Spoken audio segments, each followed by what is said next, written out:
It's tremendously great to be here, and as you can tell from the news, especially since the beginning of the year in Northern Africa, we have a major opportunity in the world to redefine the relationship with Islam. But what direction should we go? How should we think about the relationship, especially of the United States and the West, to Islam in the world? Well, we've been doing some research at the University of Chicago that I think will help put some of these questions into better context. I study suicide terrorism. Why suicide terrorism? Suicide terrorism is the lung cancer of terrorism. The average suicide attack kills 12 times as many compared to the average ordinary terrorist attack.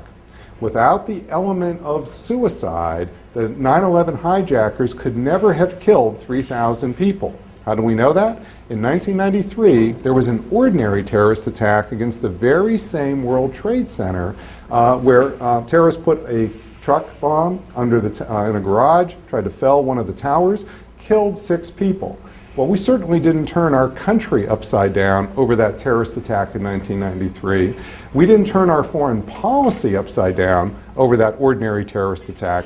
In other words, the threat, the real problem that we face is not just simply terrorism, but specifically suicide terrorism. And unless we understand better the root cause of suicide terrorism, we're likely not to get the problem right. Now, for a number of years, I've been doing research on suicide terrorism. I'm the person that published the first complete database of all suicide terrorist attacks around the world. I did this as part of an academic article in 2003. When I published that database, I knew then that no academic, no think tank had such a database. What I didn't know is that no government had such a database either. I was quickly contacted by our Department of Defense. And I'm going to emphasize this again and again because the Department of Defense, yes, the Donald Rumsfeld Department of Defense, was actually one of the big funders of this study that you're about to see. And that's important because you're going to see that this runs very counter to the policies of the Bush administration. And nonetheless, they were one of the major funders from the beginning of this study. So too has been the Navy. So too has been foundations such as the Carnegie Corporation in New York, also Argonne National Laboratories, and the University of Chicago itself. Because what this generous funding has made it possible for me to do is to become, as you'll see, the leader of a project called the Chicago Project on Security and Terrorism, which collects information about suicide attacks all around the world. But the way to think about it is what we do is collect information the way a medical researcher would collect information on lung cancer. We treat suicide terrorism just like lung cancer. And we want to know who gets it and who doesn't get it to better understand the root causes of the problem. We're not starting from Republican principles or Democratic principles. We're not starting from Muslim principles or Christian principles. We're just looking at data. That's what we are doing, just looking at data to find out who gets it and who doesn't get it. Now, that funding, and I'll be telling you more about this, led to 2 books. You heard in the introduction, this is now the second book I've published on the subject. First book came out in 2005, and then as you'll see, suicide terrorism continued, so we had to have more to say, and there's a lot more to say. The new book came out last fall. Now, before I get into the details of this, though, I want to talk to you about what happened when that last book came out in the fall. The launch for that book was on Capitol Hill. We had an all-day conference on October 12th on Capitol Hill from 9 in the morning until 5 at night with some very prominent people. The heads of the 9/11 Commission, okay, they've endorsed the book. If you ever get a chance to ever see a copy of the book, you'll see they've endorsed it on the back of the book. That's extremely important to know. Other people, such as Peter Bergen, you've seen him on CNN, they came to our conference. We were introduced by congressmen. In fact, you might be interested to know, just last week I was back on Capitol Hill again because a donor, this time a Republican, actually the CEO of an energy company, figure that one out, especially when you hear the argument. He bought 1,000 copies of the book. 1,000 copies of the book, gave them to every member of Congress and the staff, and we had an hour-and-a-half session on Capitol Hill. The most important thing, though, that happened that day on October 12th was the talk by Admiral Gary Roughead. Admiral Gary Roughead is the Chief of Naval Operations, the current Chief of Naval Operations. He's the boss of the Navy. The Navy has 350,000 people. He's the #1 officer in the Navy. He came to talk, and the name of his talk was The Role of the Navy in Offshore Balancing. That's important because, as you're going to hear, offshore balancing is the policy that comes out of this research. And he announced at that conference that offshore balancing would be the future policy of the Navy going forward. That is on a YouTube video on C-SPAN. As we're videotaping this, everything nowadays doesn't count unless it's on video. It actually doesn't. It's funny because it doesn't matter whether it's in print now. It has to be on video. And so Admiral Roughead's talk, you can just go to YouTube and look at it. And this is really quite important because where's that coming from? That's not coming from President Obama. It's not even coming from the Secretary of Defense. That's coming from the data, the research. So what's important about what you're about to hear today is the data. And why is it the case that these important people, again, you know, running the Navy, that's a budget of just $200 billion a year, just to put this in some context, okay? Think about what this is. Why would they get interested in this? Not because of the bottom lines. In fact, the bottom lines would tend to push them away. The question here is the data, the confidence in the data. And that's where, even before I start talking about bottom lines, I want to start to tell you a bit more about the data. Because just like the Admiral staff, just like Senator staffs, just like Congressman staffs, you're going to find yourself asking the question, how good is the data? Very important issue. We live in an internet age, a lot of garbage on the internet. How good is this data? Well, let's start there. So if you go to our website, the Chicago Project on Security and Terrorism website, I want to show you the data, much of which we've put on the web. Now, of course, you'll see we're still very proud of our Capitol Hill conference. Hope you'll forgive us. This was the first conference ever for the University of Chicago on Capitol Hill. This is really quite a big deal because you can't buy a conference on Capitol Hill. You have to have members of Congress support you to give a conference on Capitol Hill. And so it's really quite a thing that we're proud of. But anyway, let's go to the database. And again, if you go online, first of all, you'll see our people page. Well, we don't just collect information, lists of lists. We actually do native language research in addition to English.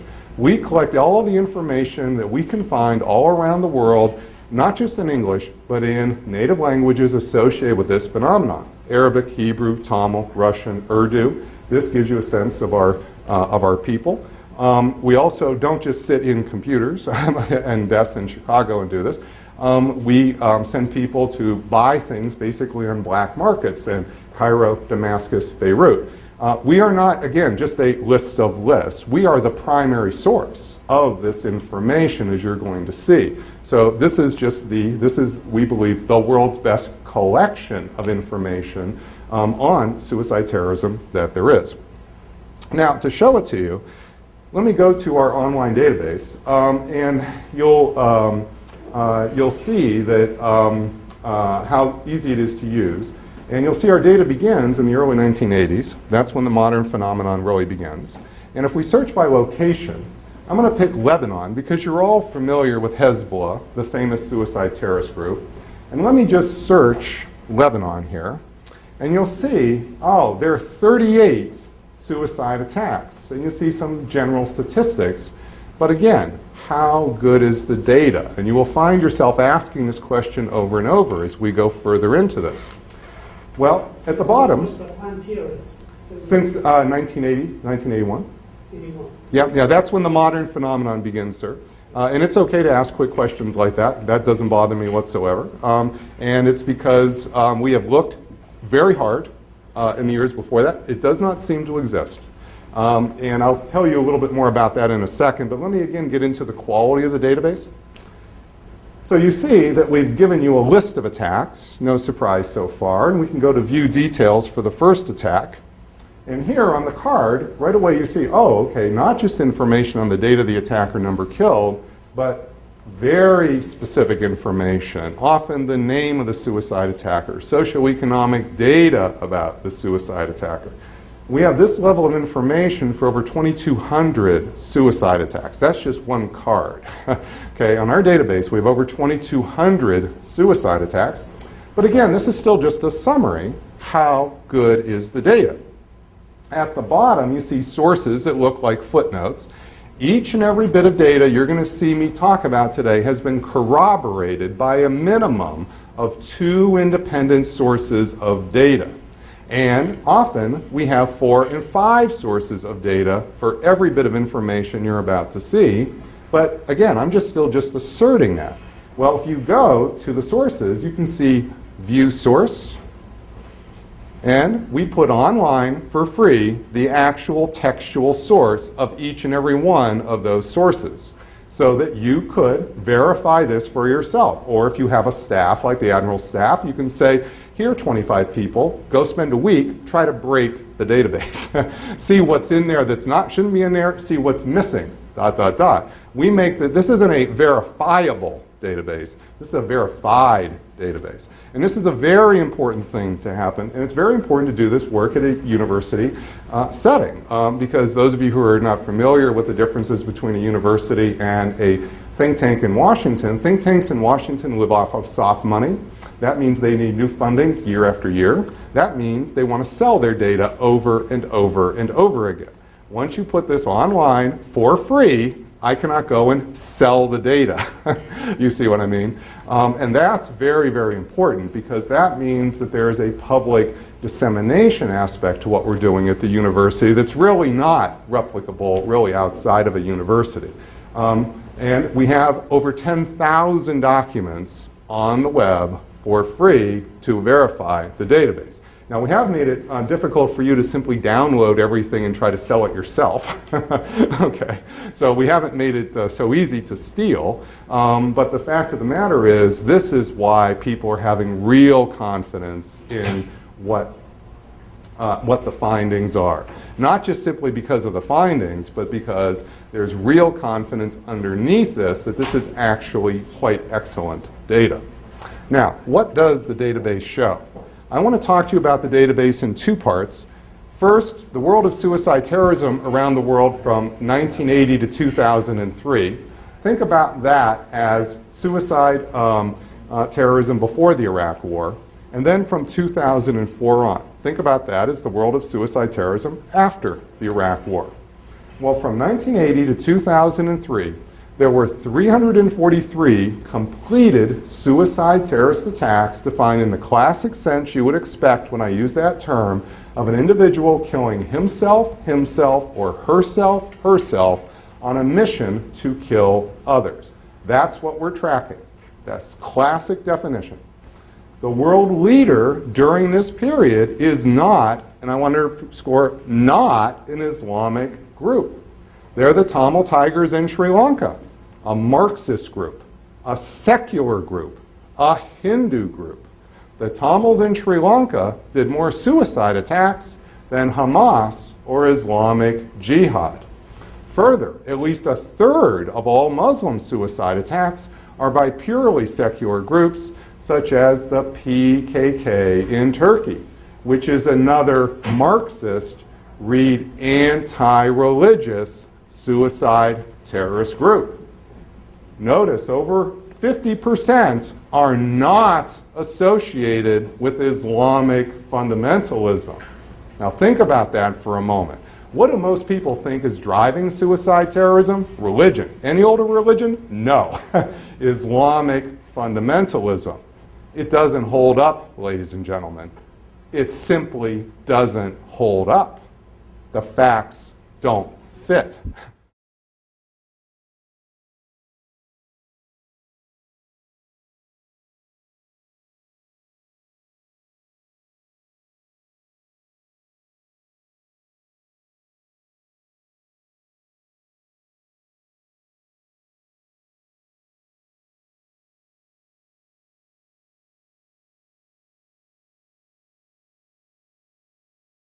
What is driving it? What over 95% of all suicide terrorist attacks around the world have in common is not religion, but a specific strategic objective: to compel a democratic state to withdraw combat forces. I don't mean advisors with sidearms. I mean tanks, fighter aircraft, and armor units from territory that terrorists consider to be their homeland or prize greatly. From Lebanon to the West Bank then, and as you will see, to Iraq and Afghanistan today, every suicide terrorist campaign has been waged by terrorist groups for this strategic objective. Very, very important. Now, to be clear, this does not account for every suicide attack. It does account for over 95% of all the suicide terrorism we've experienced around the world since 1980. This chart looks at the 9 disputes that comprise the 95% of the suicide attacks during this period. And if you let your eyes go up and down the middle, you'll see that territory, important to the terrorists, is central to each and every one of these campaigns. Let me again talk about Lebanon, the first one, because you're familiar with Hezbollah. Well, in June 1982, Hezbollah did not exist. In June 1982, Israel invaded southern Lebanon with 78,000 combat soldiers, 3,000 tanks and armored vehicles. 1 month later, Hezbollah was born. Then, over the course of the next year, and for reasons we're still not quite sure about, Hezbollah began to experiment with suicide attack.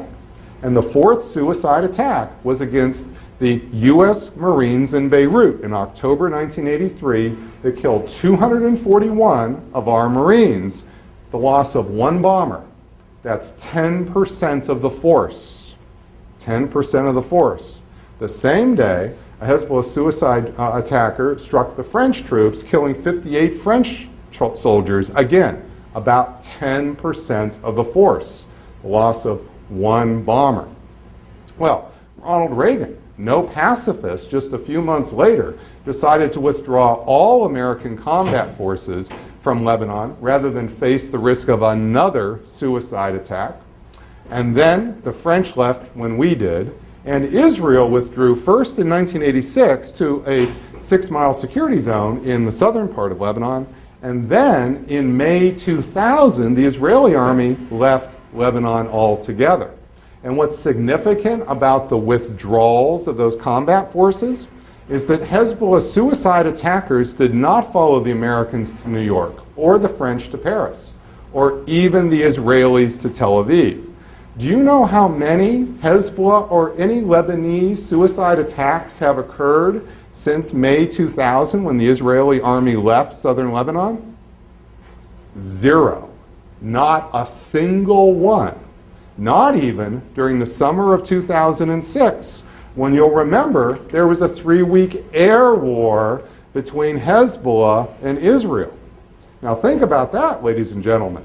If this is just about a bunch of Islamic radicals looking for any old excuse for a quick trip to heaven, we should have seen hundreds of Hezbollah suicide attackers in the summer of 2006, and we didn't get a single one. Now this is a pattern of the onset and ending of suicide attacks in Lebanon that cannot be accounted for by Islamic fundamentalism. After all, Hezbollah is still an Islamic fundamentalist group. And it fits to the month, foreign occupation. Foreign occupation. We could go through each of those at that level of detail, but what most people want to know about is Al-Qaeda. This research was the first to collect the complete set of the 71 individuals who actually killed themselves to carry out attacks for Osama. Of those 71, we know the names, nationality, and other socioeconomic data of 67. Not quite all, but almost all. And the largest number, 34, come from Saudi Arabia, the large majority from the Arabian Peninsula, where the United States first began to station combat forces in 1990. It's important to underscore, even to an educated audience, that 1990 was the watershed year in our military deployment to the Arabian Peninsula.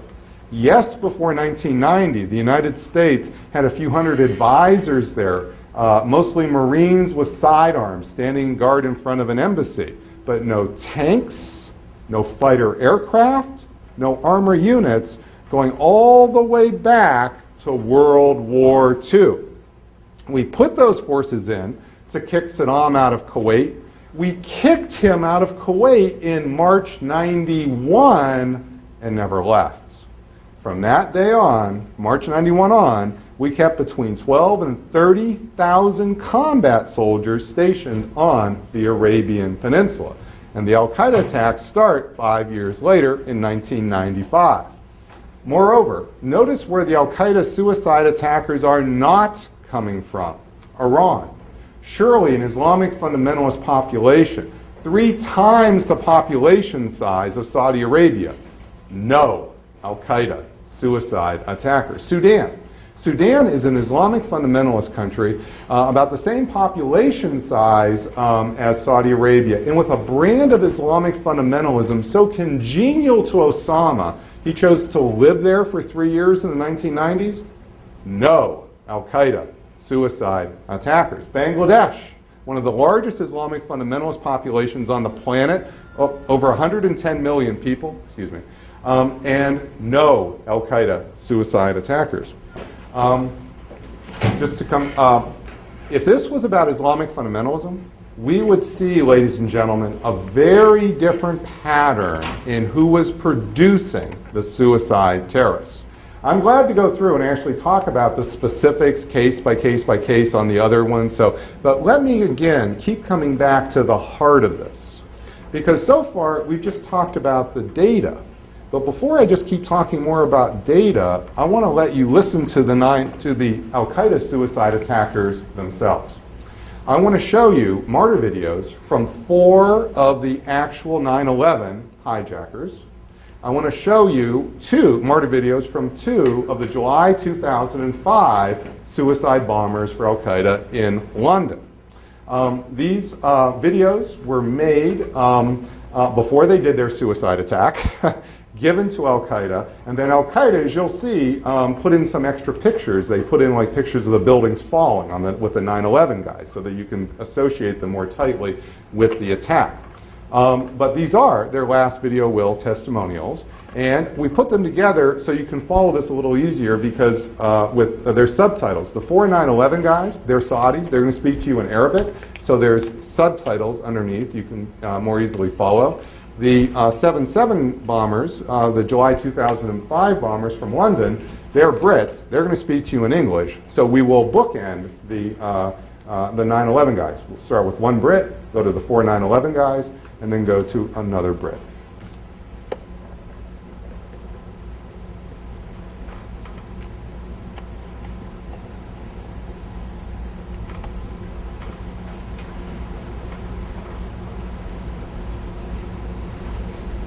This is how our ethical stances are dictated.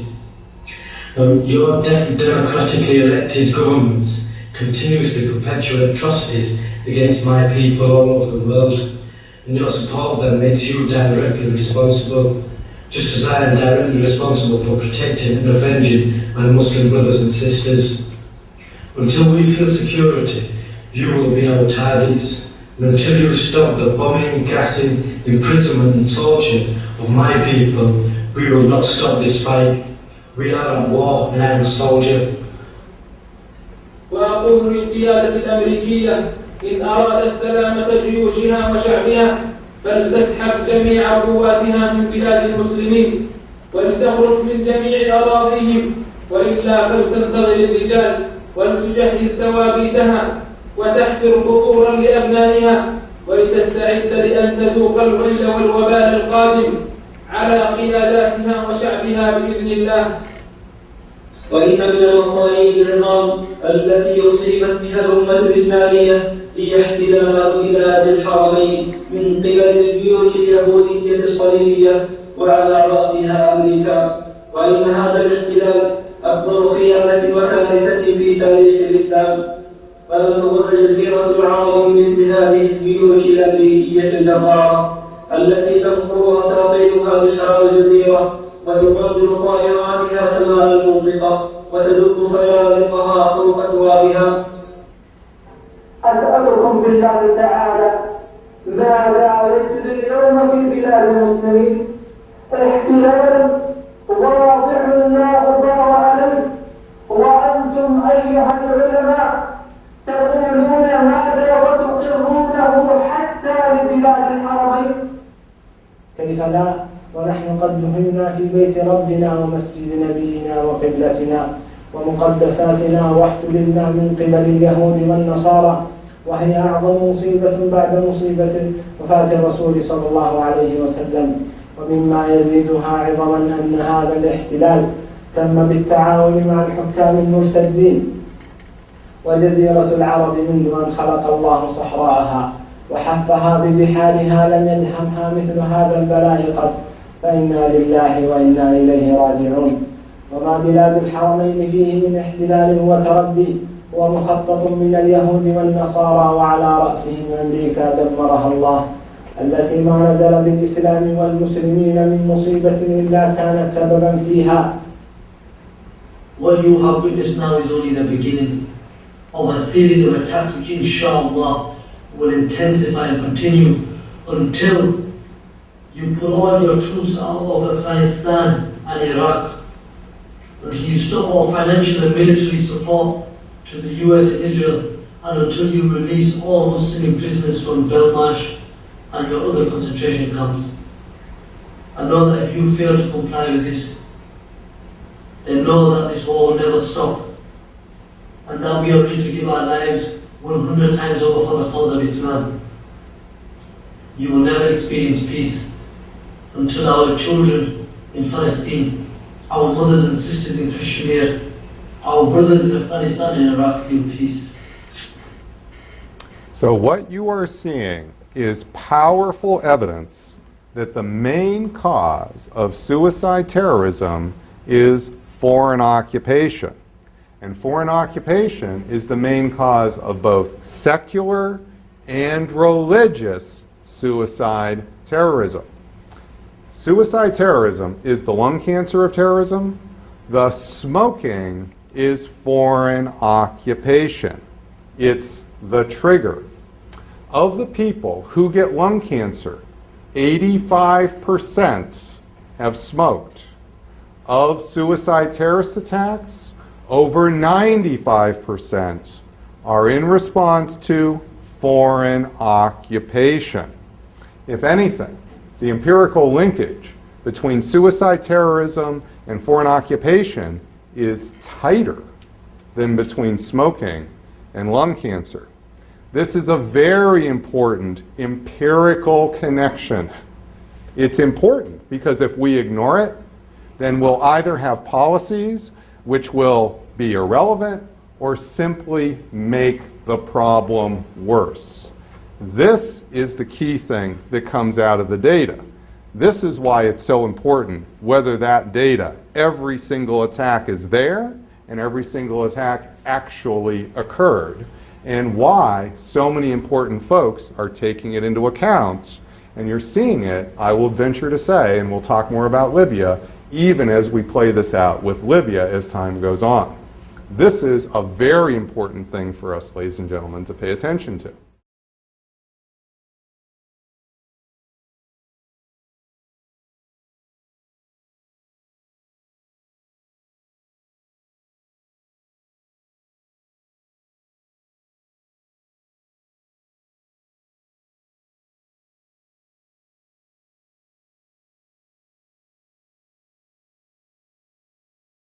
Since 2004, there have been over 1,800 suicide attacks around the world.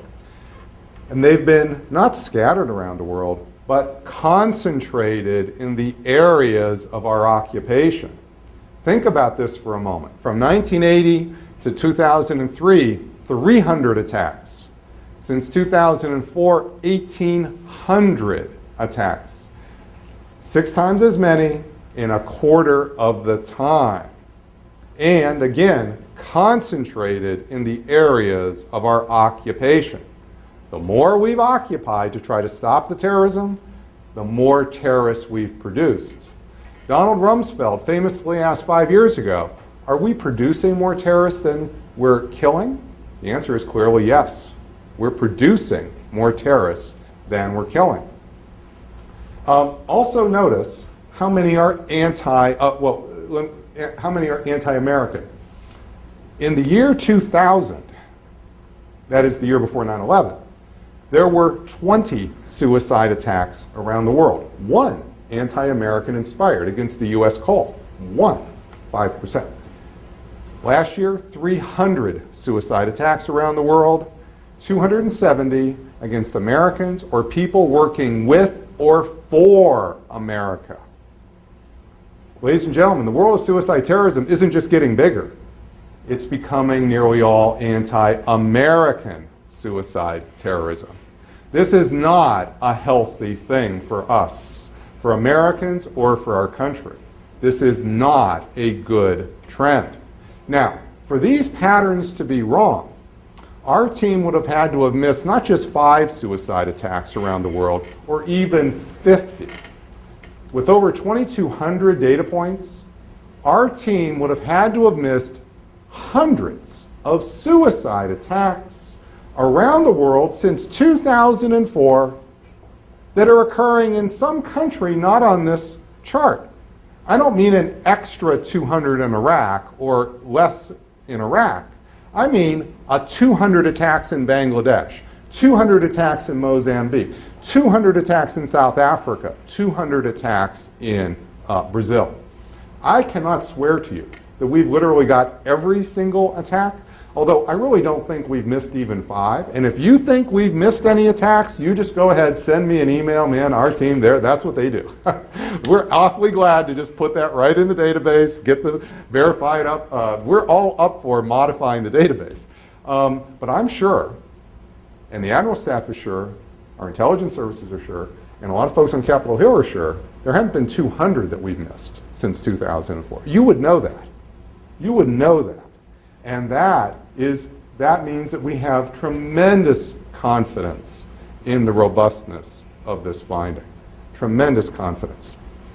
Now, let me talk about a couple of the specific cases, because you're going to ask questions about them. And why don't we just talk about first Iraq. Iraq is a prime example of the strategic logic of suicide terrorism that you're seeing. Before our invasion in March 2003, Iraq never experienced a suicide attack in its history. Since then, it went up and then peaked in 2007 and came down in this distinctive 2-step pattern. Why did it come down? And why in this 2-step pattern? Well, the first thing you need to know about Iraq is that during this period, there wasn't one type of conflict, but 2. First, there was an ordinary 3-sided civil war where Shia, Sunni, and Kurds were killing each other with ordinary attacks alongside one-sided, Sunni-only suicide terrorism. All the suicide attacks in Iraq were Sunni suicide attacks. We don't have a single Shia suicide attacker or a Kurdish suicide attacker. Think about that for a moment. We have plenty of Shia Islamic fundamentalist militants in Iraq. Sadr, the Sadr Brigade, 20,000 strong, no suicide attacks. Why the Sunnis? And of course, because it's not religion. Why the Sunnis? Because it's helpful to remember Saddam wasn't just a dictator, he was a Sunni. When we toppled Saddam, we toppled the Sunnis from running Iraq. And who would take over? Either an American government or a Shia-dominated government, but either way, it's the Sunnis who are most put out by our occupation, and it's the Sunnis doing suicide terrorism. But why does it come down? And why does it come down in this distinctive 2-step pattern?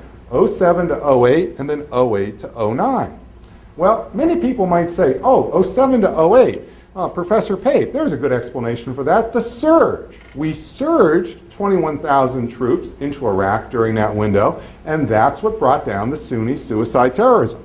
Well, let's look at that hypothesis of the surge using the Pentagon's own numbers. So, September 06 to September 08, that's the window of the surge. If we look at the first column, that's U.S. and Allied troops overall in the country. Notice how the numbers go down during the surge. How can that be? Because our allies were leaving faster than we were putting troops in the country. For the country as a whole, we were backfilling for the loss of our allies. But wait a minute, maybe we put them in the Sunni area. The Sunnis live in Anbar province. That's called the Sunni Triangle. So maybe, even though the numbers are going down, we put them in the Sunni area to bring down the Sunni suicide terrorism. Let's look at that.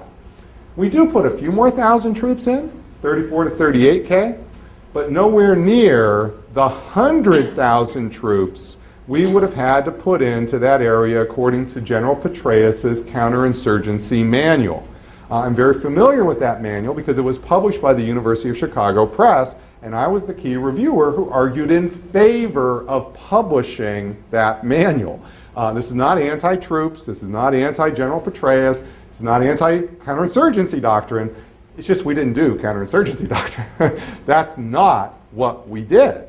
The real change that occurred in Anbar is in the last column called the Sons of Iraq, also called the Anbar Awakening. What we essentially did is we took 100,000 insurgents, that is terrorists, who were trying to kill us, and we paid them $300 a month to do one thing: don't kill us. Now, you could take your $300 a month, and we hope you go get a job with it. You could take that $300 and, okay, if you go buy some guns, we'll turn a blind eye to it. But the one thing you can't do if you want your next paycheck for $300, don't kill us. That policy worked very, very well. Basically, we used economic means and political means to locally empower the Sunnis, large fractions of the Sunnis, so that they had the autonomy to defend themselves. To defend themselves either against the Shia-dominated government or against the terrorists, or yes, ladies and gentlemen, even against us. This policy was very controversial at the time. Why? Many argued if we give the money to those terrorists, they'll buy guns and shoot us, turn on us. That's not what they did. Why? Because they were motivated by deep insecurity, because they were worried about the loss of their way of life. What the occupation meant to the Sunnis is losing their ability to control their social institutions, their economic institutions, their religious institutions, going forward on their own. By economically empowering large hunks of the Sunni community, they now had the wherewithal to secure their way of life into the future, and they therefore gave up the violence. Very, very important. That's what accounts for the decline of about half of that suicide terrorism, about 40%. Then, what happened in 08 to 09? November 2008, that's when we signed the withdrawal accords with the Iraqi government, and we have since pulled out over 100,000 ground troops from Iraq. And what's been the result? At the time, when we were talking about this, you might remember 3 years ago, people argued, oh, if we pull out a single soldier, we'll have a second caliphate on the Arabian Peninsula. We'll embolden the terrorists to march on us. What's happened since we have pulled out? Suicide terrorism is dropping like a rock, down over 85% from the peak. That is, the more we've withdrawn our ground forces, the more we're putting the terrorists out of business. That's why we're not talking about Iraq anymore. It's become the good war as we've withdrawn and diminished the occupation. But what about Afghanistan? That's now become the bad war. You'll remember that in the early years it was the good war. What happened? Well, the first thing to note about Afghanistan is, again, this is a prime example of the logic I'm talking to you about today. Before the fall of 2001, when we toppled the Taliban. Afghanistan never experienced a suicide attack in its history. Then, you can see, for the first few years, there's a tiny number of attacks. That's when it's the good war. And then suddenly, 2006, kaboom, it spikes up. There's a huge number of suicide attacks, and they stay high in the coming years, even during the Obama surge. They have not come down during the Obama surge. In fact, per attack, they're more deadly. Why is that, and why did they suddenly spike up in 2006? Did the Taliban suddenly become religious in 2006? What happened here in 2006 to explain that change? The first thing we need to know are the targets of the suicide attack. The green are U.S. and NATO troops. About 83% of all the targets of the suicide attacks in Afghanistan are U.S. and NATO troops. But why 2006 are there suddenly a large number of suicide attacks against U.S. and NATO troops? Let's look at who's doing the suicide attacks in Afghanistan. We can identify and corroborate the identities of 93 of the suicide attackers in Afghanistan. We think that's a high number because last April, Army intelligence from Kabul contacted us and they said they had about 50 in their secret database. What did we have in ours? Well, we had a lot more in our open source database, which we have a lot broader sources we can choose from. And the fact of the matter is, when we gave them the data, they wrote back, we don't get to see their data because it's secret, but they did write back that the patterns were comparable. And what is the pattern? 90% are Afghan nationals. And not just any old Afghan nationals, they're Pashtuns. No Uzbeks, no Hazaris. 5% are nationals from the border countries of Afghanistan, and only 5% are coming from beyond the region of conflict. This is not some global jihad swirling around the world looking for a place to strike. This is regional opposition to American and Western military presence. And in fact, if I showed you the pattern for Iraq, you'd see a very similar pattern there as well. But what accounts? Why are Pashtuns suddenly wanting to do suicide attacks against U.S. and NATO troops from 2006 on in such large numbers? What happened? Well, it has something to do with military forces, but not a linear relationship as you might think. Because occupation is more a step function than a linear function. But let me just first of all show you the draw up curve of our ground forces in Afghanistan. And as you can see, first, it's kind of this steady incremental increase.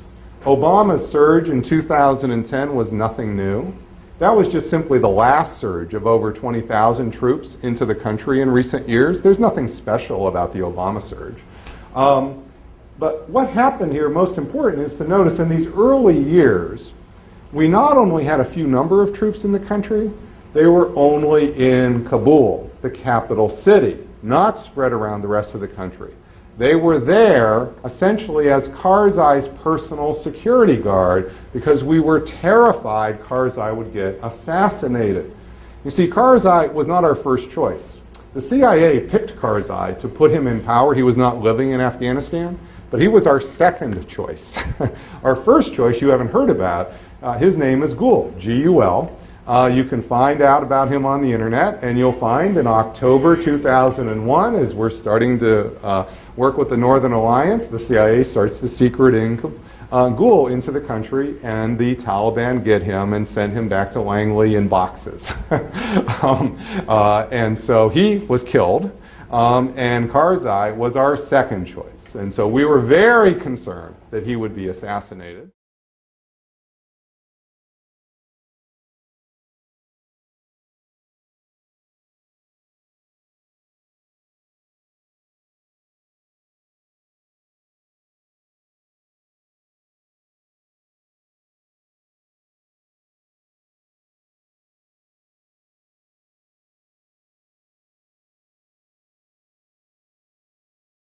But then, in November 2006, the UN gave us a mandate to spread our combat forces around the rest of the country.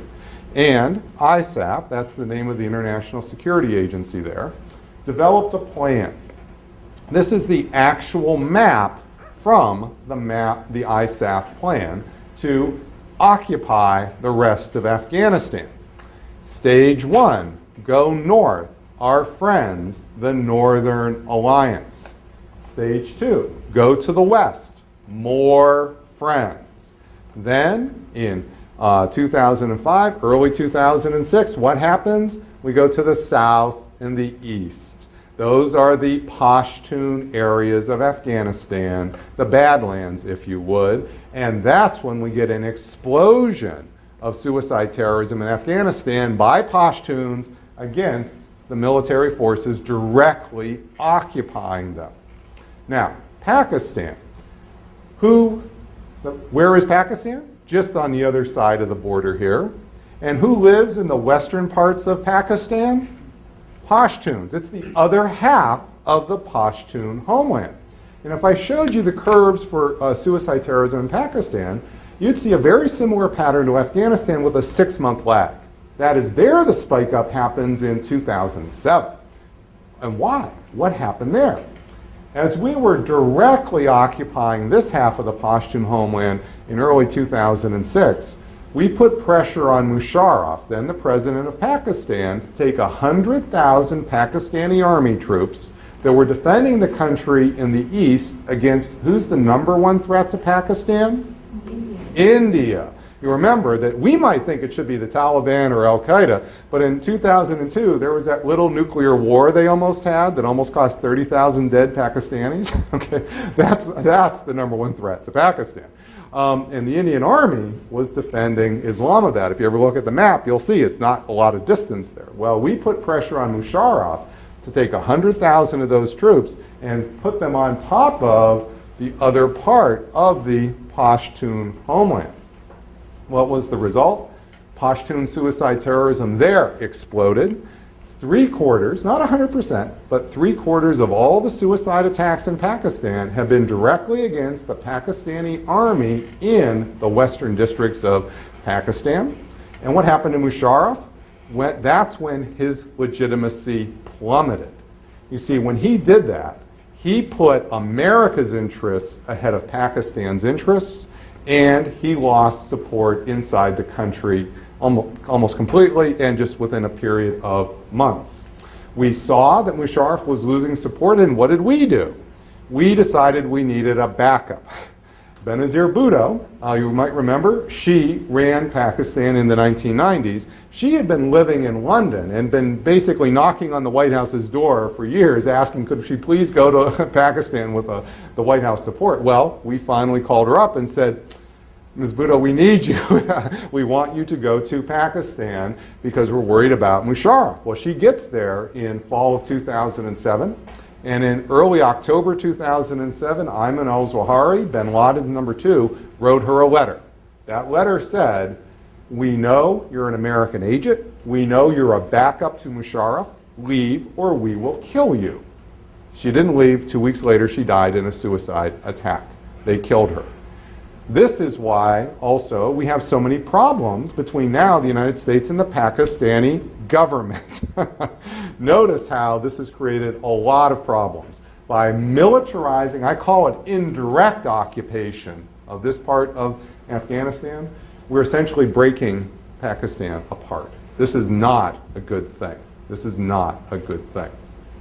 Now, what does this mean, though, for us here at home? So far, I've been just talking about problems over there. To talk about how Al-Qaeda responds to these problems, I want to show you the most important recruitment video that Al-Qaeda has probably ever made for recruiting homegrown terrorists to kill us. It's made by Adam Gadon. Adam Gadon is an American. He was born in Riverside, California. He's about 34 years old. His name is Adam. His father was Jewish. When the family was young, the family converted to Christianity, and when Adam was a teenager, he converted to Islam. Since 1998, he's been living with Osama either in Afghanistan or now, we believe, in the western parts of Pakistan.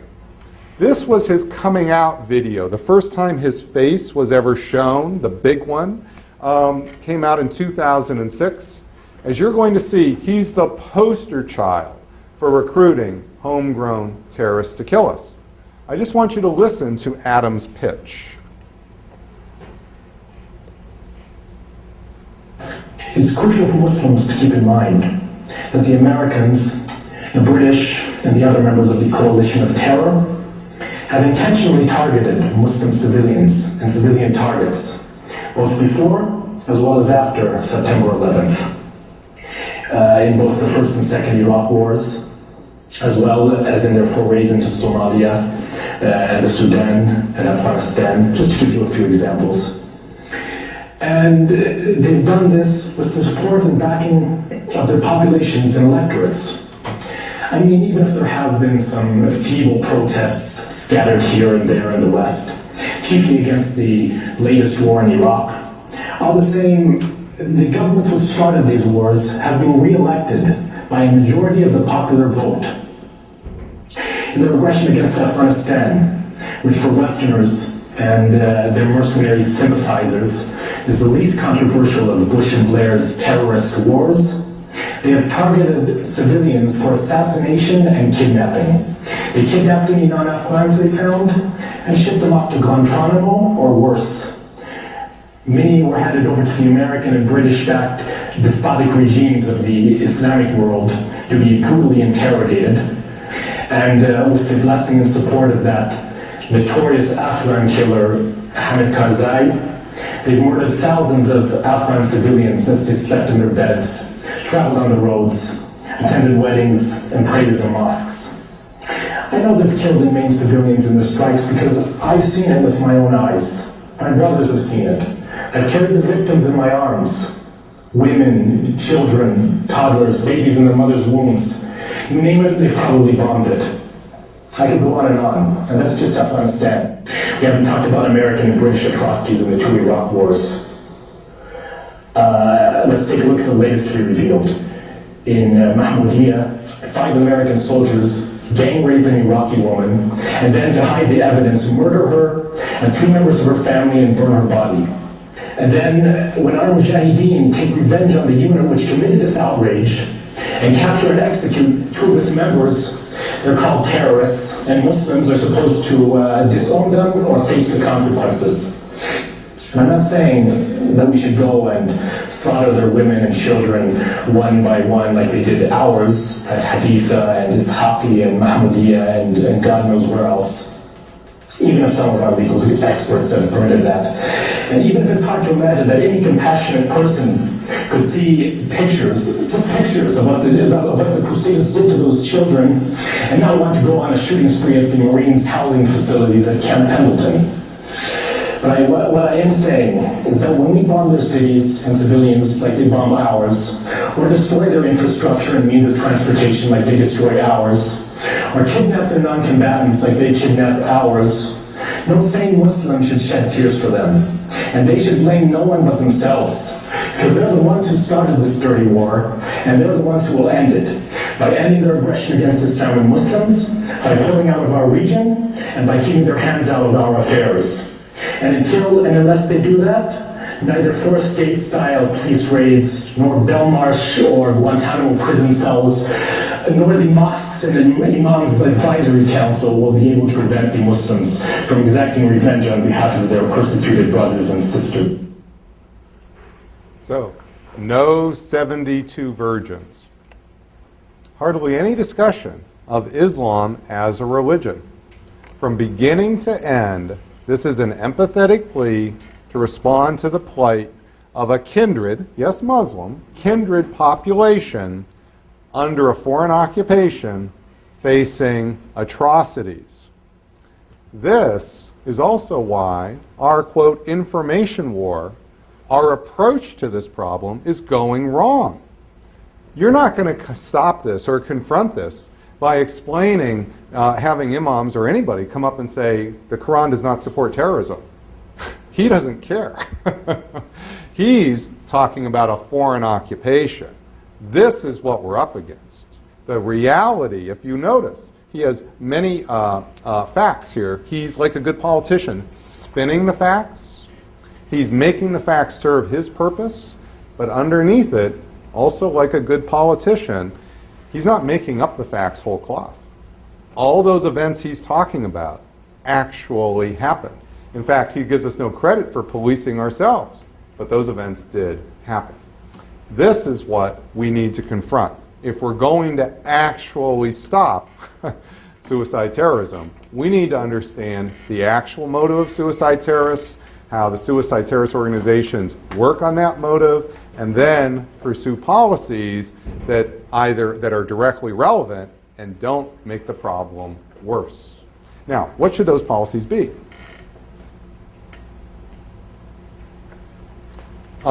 I don't think that we should simply walk away from the world. That is, cut and run or pursue some isolationist policies, because I think we have important interests and obligations overseas. Nor do I think that we should simply stay and die. That is, leave large numbers of ground forces in Muslim countries overseas, because that's producing more terrorists than it's killing. Instead, I argue for a middle ground new strategy called offshore balancing. Offshore balancing is a strategy, a military strategy, to secure our interests and obligations overseas. Offshore balancing is a strategy which, if we use military force at all, should not be onshore ground forces, but should be air and naval forces from afar, and if we needed onshore ground forces, just in and out very, very quickly. But mostly, offshore balancing is not a military strategy at all. It's mostly an economic strategy and political strategy to empower local groups on the ground as our allies. This is not a do-it-yourself unilateral strategy that's heavy on military power. This is rebalancing so that it's economic and political tools that are into the lead, working with local allies. And if we need military force only on the edges, we use it from offshore, as little military force as possible. This strategy of offshore balancing is actually not new. This is the strategy the United States pursued for decades in the Arabian Peninsula in the 1970s and 80s, where we successfully secured our interests and obligations there without stationing a single combat soldier on the Arabian Peninsula. This is the policy that allowed us to kick Saddam Hussein out of Kuwait. It's the policy we then diverted from. We went to onshore presence. That's where things went south. This is also the policy that we're seeing now in Iraq. The more we've moved to offshore balancing, I called for this in the first book in 2005. I said we should move to this over 3 or 4 years in Iraq, and now we're doing that. The more we've moved to offshore balancing, things are getting better and better and better. This is also the policy that allowed us to topple the Taliban in 2001. In the fall of 2001, the Taliban controlled 90% of Afghanistan. And what did we do? Did we send a 100,000-man army there? No. We sent 50 guys on the ground. We used mostly economic and political means to empower the Northern Alliance. Then, when we needed it, we used air power from offshore. And what happened? Within 6 weeks, the Northern Alliance kicked the Taliban completely out of the country, wrecked all of al-Qaeda's camps, and for years, Afghanistan was the good war because we had the policy of offshore balancing. Then what did we do? We shifted to the wrong policy of onshore military presence, and things became went south. We should just go back to the right policy and cut the fuse to stop future suicide terrorism. Anyway, let me stop there and take your questions. Thank you so much.